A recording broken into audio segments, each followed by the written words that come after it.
Another day, another vlog. Tara, kaon. Pag manok, kasagaran sa atong una mahunahunaan is adobong manok. But this time, let's try this chicken curry with simple and easy recipe.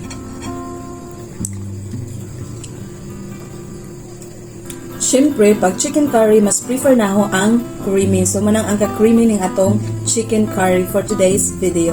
Pero, depende na po na sa inyong gusto. No? Pwede na po na ninyo i-adjust ang pagtimpla kung dili mo ganahan o creamy. Pero ako, mas ganahan ko o creamy. So, manang super creamy and lami ang atong chicken curry. Ang chicken is humok kaadyo, then ang patatas is humok na to.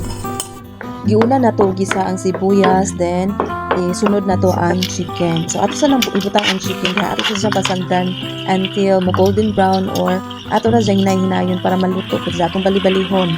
Then after ana, ibutang na nato ang curry mix. So curry mix ang atong gamit para ready to stir na laman. So ato sa i-stir until golden brown.